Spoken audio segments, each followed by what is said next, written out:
a tiempo. Seguro. Si no... Ella es Marcela.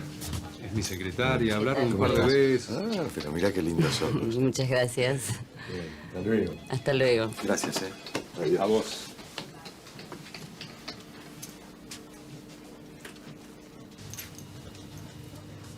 ¿De qué te reís? ¿Hiciste algo bueno? ¿No me enteré? Cuando estoy con gente y te pido un café, largás todo y venís inmediatamente, ¿entendés? ¿Y vos qué mirás? ¿Te sobra el tiempo a vos? Lo que te pedí para el miércoles lo quiero mañana a la mañana, ¿sabés? ¿Qué vas a llorar ahora? ¿No estás contenta con el trabajo que tenés? Porque si no estás contenta, yo te puedo ayudar. Puedo hacer que ni vos ni el señor Choclito vengan más al trabajo. O mejor, que Choclito venga y vos no vengas más. Ya que no tienen trabajo, les dejo esta inquietud. Se quedan pensando quién de los dos se tiene que ir.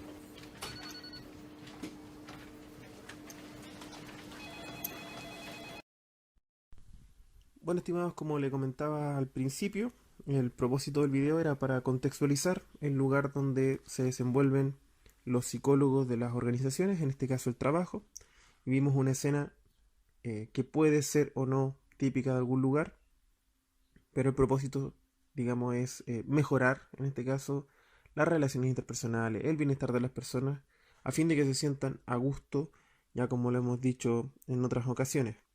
El día de hoy vamos a revisar lo que es la historia de la psicología laboral, cómo se ha desarrollado a lo largo de los años, cuánto periodo de historia tiene y cuáles son los hitos más importantes dentro de ella. ¿Ya? Bueno, aquí les estoy mostrando una línea de tiempo que va desde 1900 hasta el 2000. Y en este corto periodo de tiempo es donde se desenvuelve lo que es la psicología laboral y otras ramas de la psicología también, debido a que a partir del 1900 la psicología comienza a tomar tonos de aplicación, comienza a salir del contexto de laboratorio y aplicarse a distintos contextos. Y el contexto laboral es uno de ellos. Entonces vamos a revisar los hitos históricos que marcan el desarrollo de nuestra área, de nuestra profesión. Bueno, en 1900, el señor William Lowe Bryan aparece como uno de los personajes más relevantes como precursor de la aplicación de la psicología a distintos contextos. En este periodo no existía lo que es la psicología laboral como tal, no existía la psicología organizacional, no existía el nombre, ¿ya? Existía un intento por que la psicología saliera del contexto laboratorio y se aplicara al contexto real. Y William Lowe Bryan fue un personaje que instó a que eso ocurriera. En 1897 publica un artículo llamado Studies on the Telegraphic Language, un estudio sobre cómo los telegrafistas adquieren este lenguaje de código Morse, ¿no? de cómo adquieren esta nueva habilidad y cómo la incorporan en su vida, qué habilidades son las necesarias. Y en 1899 publica ya un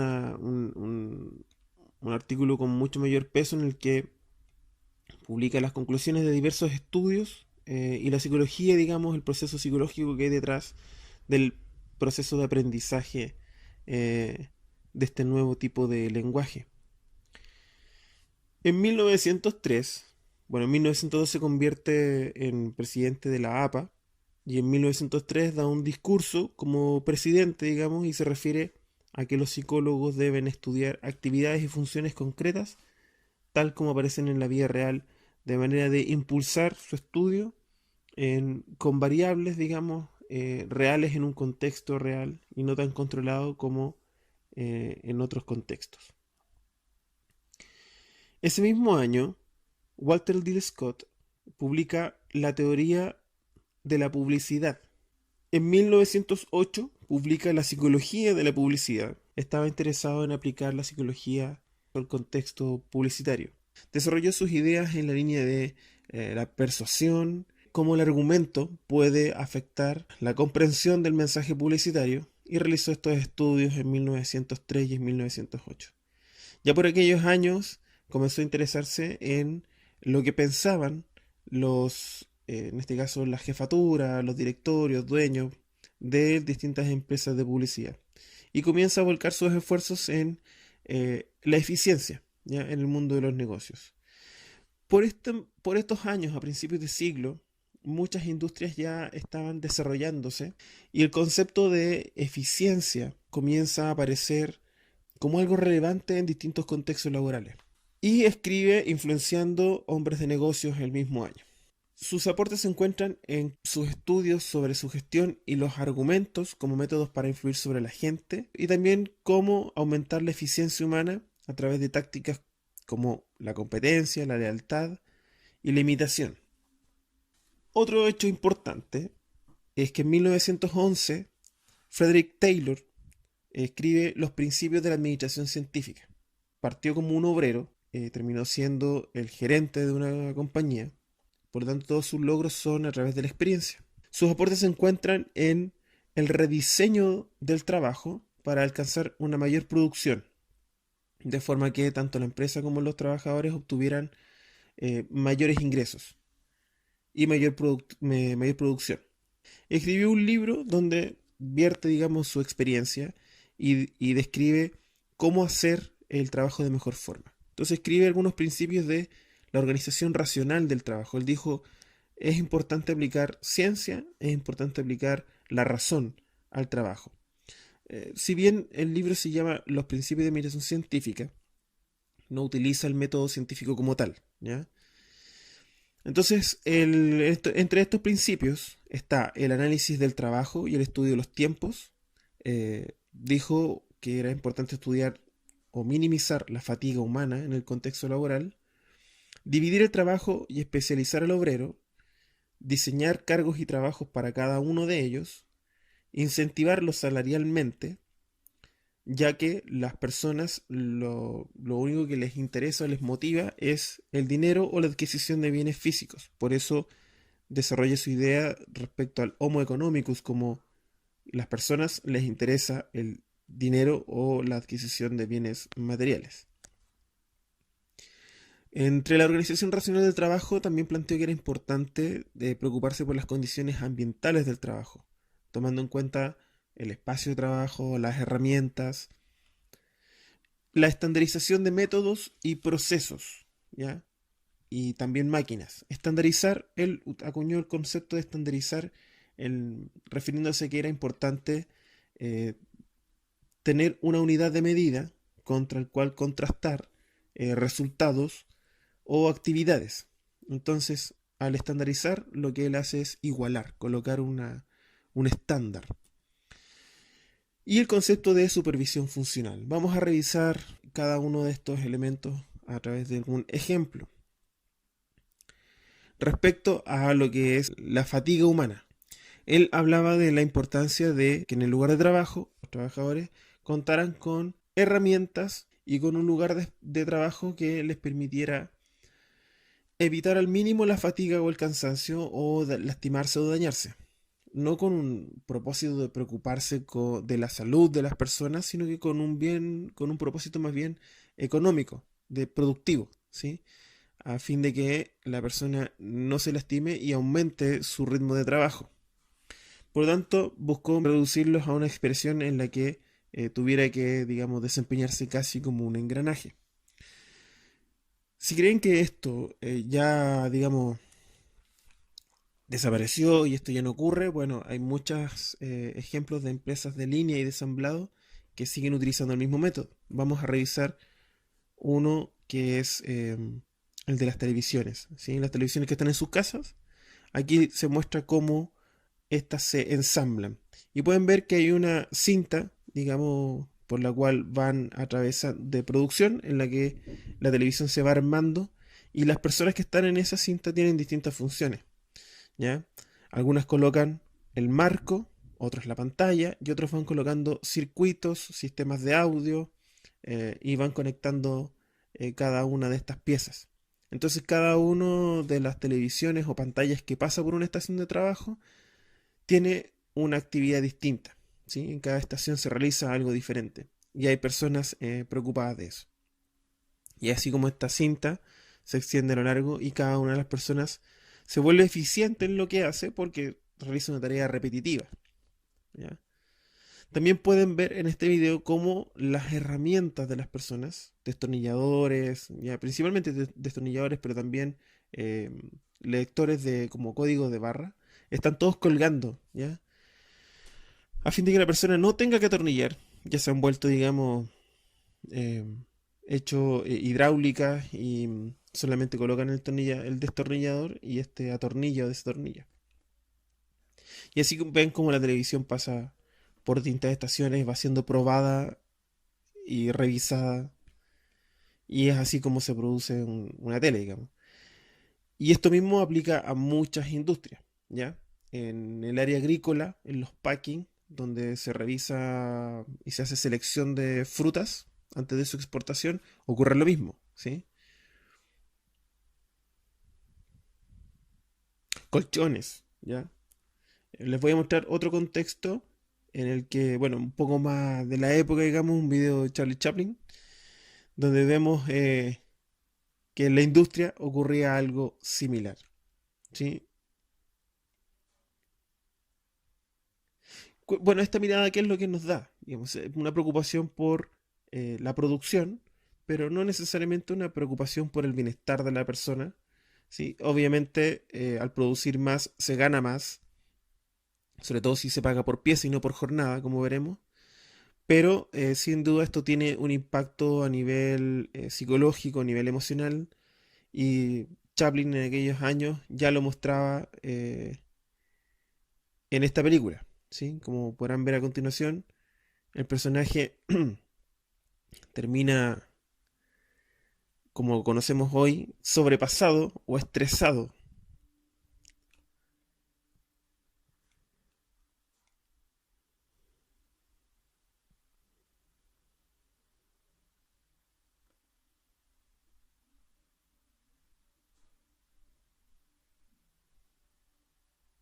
Cuando veamos los procesos psicosociales en el trabajo, veremos si tenemos tiempo para poder revisar el concepto del estrés y de burnout, que son dos consecuencias de tipos de trabajo, ¿ya?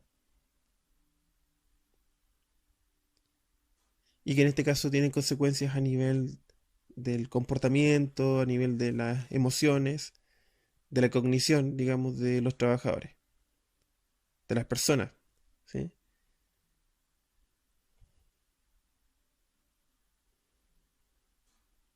Bueno, Chaplin captura bastante, de manera bastante clara, algo que los psicólogos comenzarían a estudiar más tarde en aquellos años. Bueno, y acá podemos ver un contexto también moderno o actual de Ford, ¿sí? Sigue haciendo lo que hacía en el 1900, pero con mucho mayor tecnología. Pero como pueden ver, las personas están en una estación de trabajo mientras el vehículo pasa por una cinta y es revisado en cada una de sus etapas y tiene un proceso, digamos, de ensamblado, de revisión, de construcción, de prueba, de ensayo, ¿sí? Pero para que vean que lo que se plantea en aquella época perdura hasta el día de hoy. Bien, continuamos.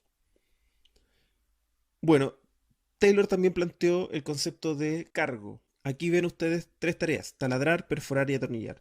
Tomen en cuenta que en aquella época los trabajadores no tenían mucho nivel educacional, por lo tanto era complejo darle tareas o instrucciones que fueran complicadas o que implicaran procesamiento de mucha información. Por lo tanto, Taylor decía que era importante asignar no más de tres, ¿ya? Tres o cuatro tareas distintas a un cargo. Eso perdura hasta el día de hoy. De hecho, se considera que el cargo o descriptor de un cargo es el elemento principal sobre el cual se construye todo lo que es la administración de recursos humanos. Veremos eso posterior a la revisión histórica en lo que son los procesos de gestión de recursos humanos. Otro elemento que planteó Taylor en aquella época era pagarle al trabajador según su eficiencia. Si realizaba el 100% de las tareas asignadas, entonces su sueldo era A. Si realizaba 110, entonces su sueldo era un poco mayor. Y asimismo, si realizaba 120, su sueldo era mayor. Por lo tanto, pagar por pieza implicaba que las personas, como eran interesadas, según Taylor, interesadas por el dinero, en la medida que ellos tenían la posibilidad de ganar más dinero, producían más. Por lo tanto, asoció la producción al sueldo. Bueno, esta idea que planteaba del Homo economicus se refiere a que toda persona está motivada únicamente por recompensas salariales económicas, como ya les había comentado. Y por esa razón decía que administrarlo, gestionarlo desde ahí, desde ese punto de vista. Cuando hablamos de la estandarización, se refiere a lo que refleja esta imagen. Como ven, todos tienen las mismas herramientas, el mismo lugar de trabajo, ¿ya? Las mismas elementos de protección personal. Por lo tanto, tienen todas las mismas condiciones. Eso es estandarizar, ¿ya? Es importante, decía Taylor, asignar no solo las herramientas adecuadas, sino que también ofrecérselas a todos los trabajadores de forma que todos puedan llegar al mismo, tengan la misma oportunidad de rendimiento y eso se beneficia, digamos, la empresa. En aquellos años se solía entregar una faena a un capataz o a un encargado de área y esa persona era la que supervisaba todo. Entonces él planteaba que no debía ser así. Era importante que existiera una supervisión sobre los trabajadores, en este caso operario ABCD, pero preocupados de distintos elementos. Por ejemplo, la persona que está preocupada de la producción debe supervisar a los trabajadores respecto a la cantidad de avance que llevan en su trabajo. Que este esté bien hecho de forma que mantengan un ritmo de trabajo. ¿Ya? El de mantenimiento, la persona encargada de dar soporte, digamos, a ya sea contextualizado al día de hoy. Si tiene un problema el computador, si tiene un problema el software, si tiene un problema ya sea físico, tiene que haber alguien encargado de darle mantenimiento. La jefatura del área probablemente no tiene la capacidad para, o no tiene el conocimiento para poder resolver dicho problema, por lo tanto tiene que haber alguien que supervise eso y que pueda dar respuesta de forma rápida. Y también tiene que haber un supervisor de calidad que esté preocupado no de la producción ni del mantenimiento, sino que en este caso del estándar, de los detalles, ¿ya? Con los cuales se ha establecido o una prenda de ropa o que la labor haya sido realizada de acuerdo a algún estándar de calidad que se estableció previamente. En resumen, Taylor asignó el trabajo a la persona correcta.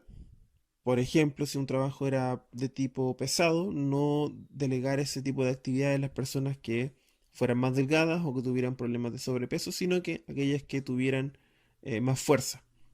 Les entregó instrucciones detalladas de lo que tenían que hacer y determinó lo que cada uno debía realizar a través de lo que es el cargo, ¿sí? Una cantidad de tareas que debía realizar y también le proporcionó herramientas adecuadas para que pudiera realizar el trabajo. Finalmente también los recompensó o los motivó a través de un incentivo económico, ¿sí? En la medida que usted trabaje más, bueno, recibirá más.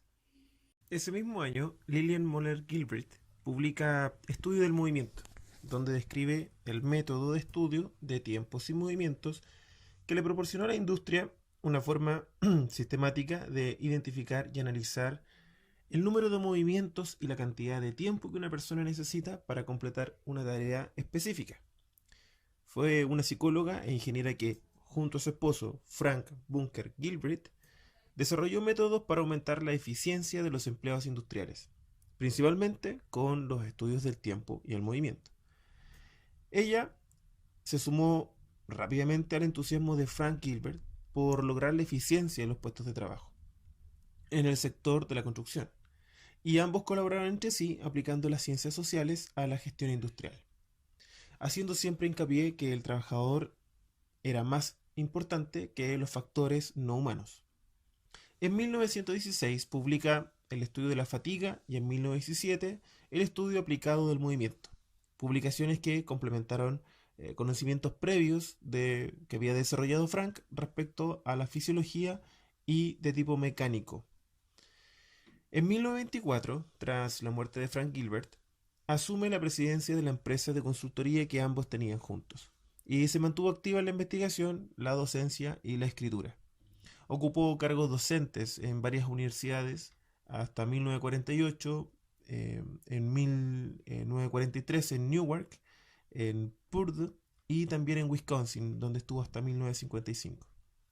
Fue la primera persona en integrar la psicología a los conceptos de gestión industrial. Durante la Gran Depresión de 1930 formó parte del Comité de Emergencias para el Desempleo y creó un programa nacional llamado Compartir el Trabajo, que creaba nuevos puestos de trabajo. Durante la Segunda Guerra Mundial trabajó como consultora para el gobierno y estuvo al cargo de esta conversión de las fábricas en bases militares. Lillian también inventó algunos objetos, como el cubo de basura a pedal y los estantes de la puerta de la congeladora. Bueno, acá podemos ver un video de la época en la sala que crearon Frank y Lillian Gilbert para estudiar el tiempo y el movimiento. Era una sala cuadriculada, como pueden ver, en la que tras grabar a los trabajadores podían observar y analizar qué movimientos podían corregirse para llegar a una mayor eficiencia. En este caso vemos a una trabajadora de una empresa de jabones en la labor de limpieza y pulido del jabón previo a su envasado. En el video B logra realizar la labor de forma más rápida, pues ocupa menos movimientos que en el caso A. En este otro video vemos a un funcionario del correo que debe estampar con un timbre a presión todas las cartas. E al igual que en el caso anterior, en el video B logra duplicar la cantidad de estampes. En 1916, Henry Fayol escribe el libro Administración Industrial y General, en función de su experiencia personal como gerente de una industria minera. En el libro definió la administración y estableció el proceso administrativo como las actividades de planear, organizar, dirigir, coordinar y controlar. Planteó además 6 funciones básicas que toda empresa tenía que cumplir. Se refirió a ellas como operaciones técnicas, comerciales, financieras, de seguridad, de contabilidad y administrativas. Para Fayol, planear o planificar implica definir los objetivos que se persiguen en la empresa y establecer qué actividades se van a realizar para lograrlo. Es decir, implica definir dónde quiero estar o qué deseo realizar y cómo lo voy a lograr. Organizar implica crear una estructura que incluya las tareas que tienen que realizarse. La forma más tangible de observar el proceso de organización de una empresa es a través del organigrama, ya que a través de él se designan a las personas más idóneas para hacer ciertas actividades, estableciendo cómo se van a organizar las tareas, quién va a reportar a quién, dónde se van a tomar ciertas decisiones. Dirigir implica instruir, motivar, resolver conflictos de las personas de la organización. Para Fayol, coordinar implica que las tareas no deben ser vistas de una forma individual, sino que como un conjunto, una totalidad. Y controlar implica asegurarse del correcto funcionamiento de la empresa. Controlar implica vigilar el desempeño de la organización, realizar las correcciones si es que hay desviaciones, lo que conlleva monitorear, comparar y corregir. Su principal aporte fue el de escribir sobre los problemas asociados a la gestión y dirección de una empresa y cómo resolverlos. Mientras que Taylor se concentró en la eficiencia del trabajador y la producción, Fayol se preocupó por lo que debía hacer la jefatura para llevar una empresa. Consideró que la administración es una actividad común para todos los negocios, gobiernos e incluso los hogares, lo que lo llevaron a desarrollar 14 principios de administración. Entre ellas se encuentra la cadena de mando, que hace referencia a tener o seguir las instrucciones de una sola jefatura, que a su vez sigue las instrucciones de una jefatura con una autoridad mayor, lo que refleja la unidad de mando. También hace referencia al Spirit Corps o trabajo en equipo. por mencionar algunos. A continuación les dejo con algunas escenas de la película Burnt, donde actúa Bradley Cooper, quien interpreta el papel de un chef que desea lograr su tercera estrella Michelin. Un reconocimiento que muy pocos restaurantes o chefs reciben en la alta cocina. Entonces verán en estas escenas cómo el chef se preocupa por prever o anticiparse en cada jornada de contar con todos los elementos necesarios, como por ejemplo supervisar la calidad de los productos, lo verán revisando la calidad de la carne, de las verduras, el estado de la cocina y la preparación del equipo de trabajo, así también la preparación del local, y también podrán ir viendo cómo se desenvuelve con su equipo de trabajo, a quienes les entrega instrucciones, supervisa su trabajo, los controla, los monitorea y se relaciona con ellos.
En 1913, Hugo Münsterberg, un psicólogo alemán, escribe Psicología y Eficiencia Industrial, un libro en el que propuso que el papel de los psicólogos en la industria debía ser, en primer lugar, ayudar a encontrar a los individuos más aptos para el trabajo.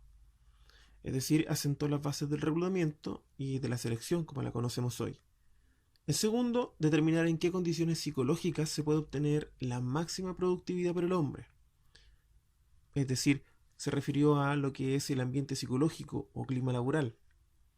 Y en tercero, cómo producir sobre la mente humana la influencia deseada en el interés de que la administración cumpla sus objetivos. Es decir, se refirió a cómo motivar y liderar a las personas.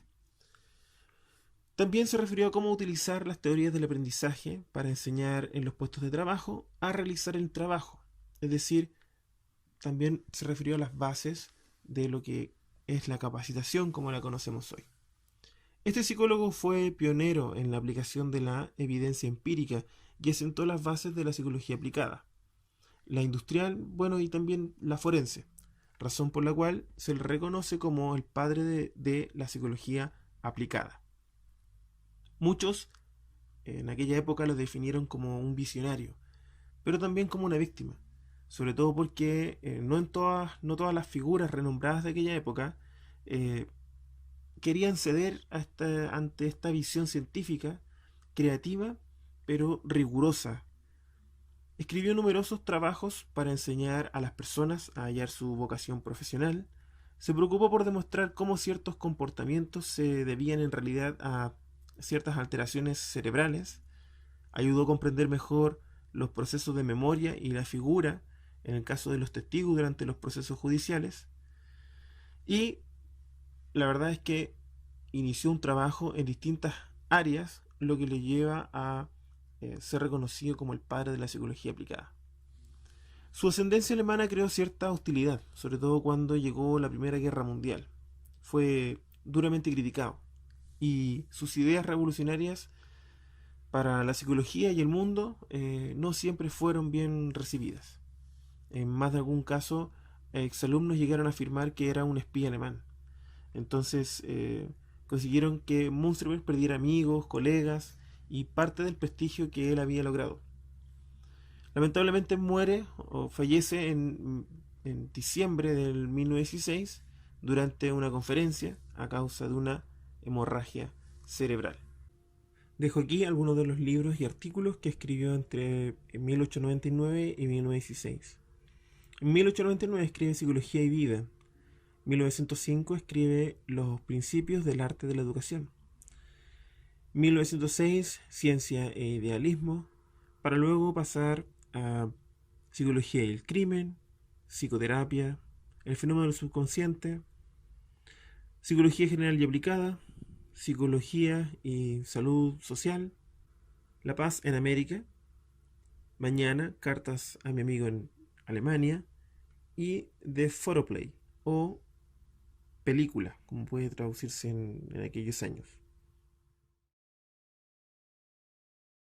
En 1917, Robert Yerkes juega un rol importante en la difusión de la psicología. Él fue un psicólogo, etólogo y primatólogo estadounidense, conocido por sus trabajos en el campo de los test de inteligencia y en lo que es psicología comparada. Él fue pionero en lo que es el estudio de la inteligencia de humanos y primates y el comportamiento social de gorilas y chimpancés. En 1917 ocurren varias cosas. En primer lugar, está en desarrollo la Primera Guerra Mundial. Ese mismo año fue elegido presidente de la Asociación Americana de Psicología. Y después de que Estados Unidos se unió a la guerra, Yerkes insistió a la Asociación Americana de Psicología en que participara para aportar experiencia psicológica a lo que eran las tropas de guerra. Se formaron varios comités, incluidos algunos para medir inteligencia, para identificar los reclutas del ejército que eran particularmente adecuados para ciertos puestos. El trabajo del comité, que incluía psicólogos como Lewis Terman, Henry Goddard y Walter Bingham, condujo al desarrollo de dos pruebas, el Army Alpha y el Army Beta del ejército. Estas pruebas se llevaron a cabo en aproximadamente casi 2 millones de personas al final de la guerra. Sin embargo, no tuvieron un impacto real o tan esperado debido a que se aplicaron cerca del finalizar de la guerra. Estas pruebas son importantes, sin embargo, en la historia de la psicología porque fueron las primeras pruebas grupales de inteligencia y contribuyeron a la difusión del concepto de prueba de inteligencia. Ciertos grupos también utilizaron los resultados de las pruebas para defender leyes de inmigración más estrictas, ya que los inmigrantes más nuevos tendían a tener resultados más bajos o puntajes más bajos en estas pruebas. Y si bien Yerkes sugirió que las pruebas solo medían inteligencia, las mismas preguntas mostraron claramente que la educación y la capacitación tuvieron un impacto sobre los resultados. Otro hito importante, ese mismo año, es la publicación del primer número de la revista de Psicología Aplicada. Walter Bingham fue un psicólogo estadounidense, autor de más de 200 artículos y libros. Escribió sobre una amplia variedad de temas que van desde artículos sobre funciones vocales y estudios de melodía hasta temas como la búsqueda de habilidades y talentos en el ejército, identificación y desarrollo de habilidades en la industria, la confiabilidad, validez y fiabilidad de herramientas de evaluación psicológica. Dos de sus libros, como Entrevistar y Aptitudes y Pruebas de Aptitud, son clásicos en el campo de la psicología y orientación de personal. En 1915 le pidieron organizar la división de Psicología Aplicada en el Instituto de Tecnología de Carnegie, donde crea el despacho de investigación de vendedores en 1921, iniciativa que vinculó al mundo académico y al laboral a través de la investigación y asesorías. Este fue uno de los primeros, o el primer trabajo, en el que se vio este vínculo entre lo que es la universidad y el mundo laboral. Participó en la Primera Guerra Mundial como miembro de un pequeño grupo que desarrolló las pruebas Alpha y Beta Army, como vimos anteriormente, y cuando llega la Segunda Guerra Mundial fue nombrado presidente del Consejo Nacional de Investigación del Ejército para lo que es clasificación de personal militar. Su investigación creó una serie de pruebas de aptitud que sirvieron para varios propósitos, como por ejemplo el Army General Classification Test y la prueba de estrés situacional, para lo que era la evaluación de inteligencia y habilidades de los soldados. Realiza también la selección y entrenamiento de pilotos, donde su aporte lo llevó al desarrollo y adaptación de las cabinas y a la capacitación de los futuros pilotos, con lo que se redujeron tanto accidentes y se aumentó el número de eficacia de los pilotos. El éxito de las pruebas de selección en la guerra ayuda a confirmar la utilidad de la psicología para fines prácticos y comienza a ganar confianza en la sociedad y en la industria, razón por la que, posterior a la Segunda Guerra, en 1945, las pruebas de selección comienzan a utilizarse con fuerza en la industria. Ahora bien, recuerden que en este periodo la psicología organizacional y otras ramas no existían. Estaban apareciendo gradualmente, se aplicaban en distintos contextos y aparecían investigaciones multidisciplinares. En este periodo, entre 1900 y 1945, fue importante también el trabajo desarrollado por James Cattell, quien impulsó el establecimiento de la psicología como una profesión, ya que defendió que ésta debía tener una vertiente científica para poder tener validez, y estudió las diferencias entre individuos basándose principalmente en las respuestas a test. De hecho, él fue quien acuña el concepto de test mental. Utilizó el análisis factorial en sus estudios, estudió la inteligencia sin la influencia de la cultura y ayudó a desarrollar la teoría de la personalidad. A lo largo de su historia, organizó y fundó las principales publicaciones psicológicas de la época, como la Psychological Corporation y la Science Press, que siguen existiendo hasta el día de hoy. Fue editor de la Psychological Review, la Journal of Science. Entre sus objetivos estaba el impulsar la psicología como ciencia y promover su utilidad. La corporación, de hecho, fue un éxito y persiste activa en la comercialización de lo que es las pruebas de Wechsler para niños, el TAT, la escala de depresión de Beck, entre otros. Bueno, a continuación les menciono algunas de las revistas en las que trabajó como editor casi hasta su fallecimiento en 1944. En la Psychological Review trabajó de 1894 a 1904, en la Popular Science de 1900 a 1915, en la American Men of Science de 1905 a 1930, en American Naturalist de 1907 a 1930 y en la Science Monthly de 1915 a 1940. En 1933 ocurre un hecho importante que ayuda a la credibilidad de la psicología antes de la guerra y que posterior a ella va a generar una apertura en las investigaciones de la industria. Me refiero al trabajo de Elton Mayo, un psicólogo australiano que en ese año publicó Los problemas humanos de una civilización industrial. Para ese momento fue una obra importante, pues expuso que las relaciones humanas, en lugar del trabajo, estaban generando un problema de nivel social en la civilización moderna. Aunque es cierto que la industrialización aceleró la producción y promovió el crecimiento económico, recuerden que todas las investigaciones hasta ese año hablaban de aumentar la eficacia y la efectividad de las personas. Mayo dice que eso no quiere decir que las condiciones de vida de las personas hayan mejorado. La historia de dicha publicación se remonta a 1927, año en que se invitó a Elton Mayo a realizar un experimento socioeconómico que sería pionero en el campo de la investigación industrial. Ese estudio fue bautizado con el nombre de Estudios Hawthorne o el efecto Hawthorne. El nombre se debe a la compañía eléctrica llamada Hawthorne donde se realizó. Durante la investigación se trabajó con un grupo experimental y uno de control.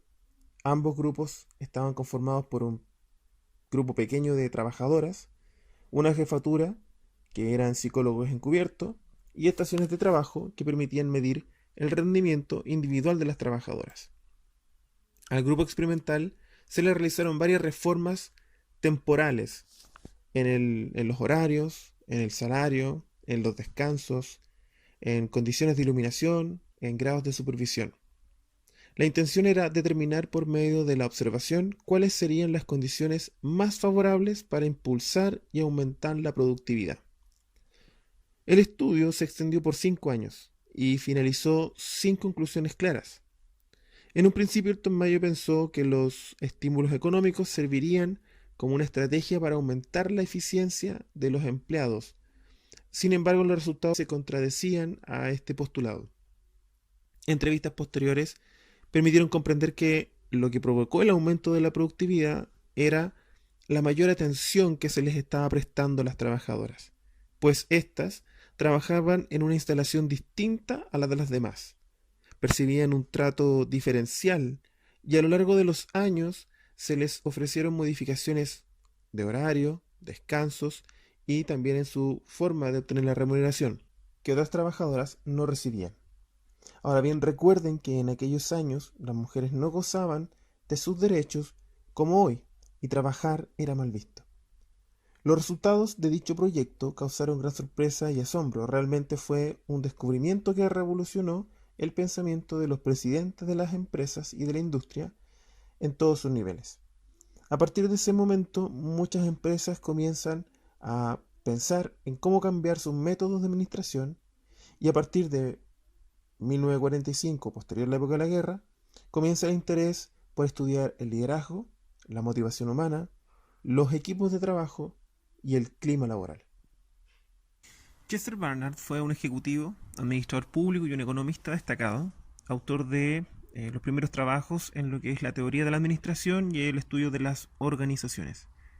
En 1938 publica Las funciones del ejecutivo, donde escribió una teoría sobre la organización y el papel que debían cumplir los ejecutivos en las empresas. Fue el primero en expresar que las organizaciones eran sistemas y estudiar el fenómeno resultante entre la organización formal e informal, que explicaré en breve. Veía a las organizaciones como sistemas de cooperación de la actividad humana y señaló que generalmente son de corta duración porque no cumplen con dos criterios importantes como la efectividad y la eficiencia. Planteó que los ejecutivos en las organizaciones debían establecer y mantener un sistema de comunicación, asegurar servicios esenciales para todos los miembros, formular propósitos y objetivos organizacionales y administrar a las personas y asegurarse de que hagan su trabajo. Barnard definió la organización como un sistema de actividades o fuerzas que están conscientemente coordinadas entre dos o más personas. Por esta razón, los aspectos significativos de una empresa u organización no son personales, sino que están determinados por el sistema, ya sea en cuanto a la visión, ya sea en cuanto a la forma, el grado, en cuanto al tiempo, etc. Para Barnard, la organización formal es aquella que ha sido definida deliberadamente por la alta dirección al establecer cómo tienen que ser los puestos de trabajo, los departamentos, las relaciones de autoridad, los mecanismos de coordinación. La estructura formal es la que aparece reflejada en el organigrama y su explicación se desarrolla en todo manual de organización de la empresa, mientras que la organización informal surge de forma espontánea como resultado de la interacción y la relación entre las personas de una organización.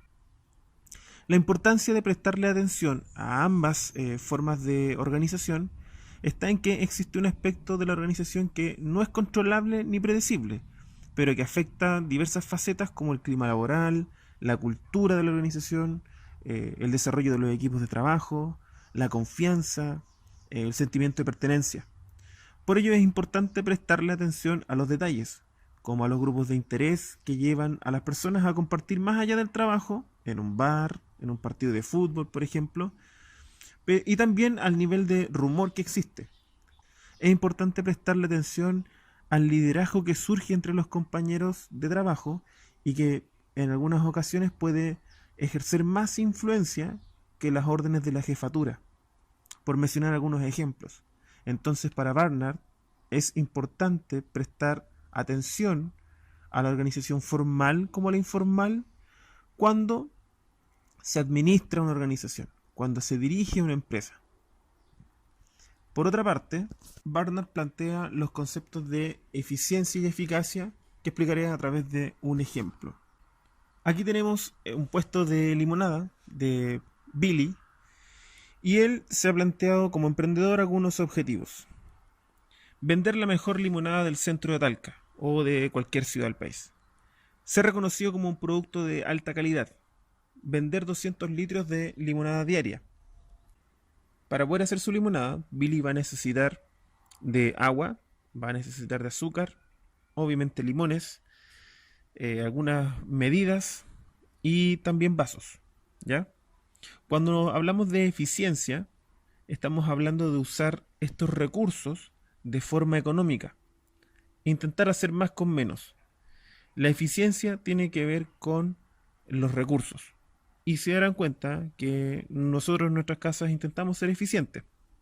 al momento de cotizar un mismo producto de la misma marca en distintos lugares a fin de obtener la misma calidad al menor precio.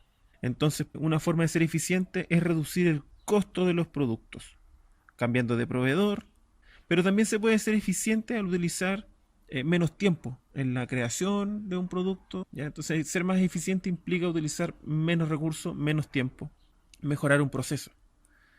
La eficacia dice relación con hacer lo que haya que hacer para poder lograr el objetivo.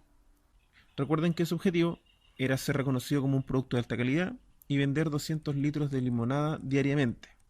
¿Cómo va a lograr esos objetivos? Bueno, la respuesta es amplia. Puede ir desde realizar algún tipo de publicidad, algún tipo de oferta, puede realizar muestras gratis, ubicarse en un lugar céntrico, establecer promociones, afiches, etc. El cómo lograr los objetivos deja abierto una amplia cantidad de acciones para poder lograrlo. El efecto lo vamos a observar en la medida que incremente la cantidad de clientes que lleguen a consumir el producto, debido a que los objetivos son un resultado.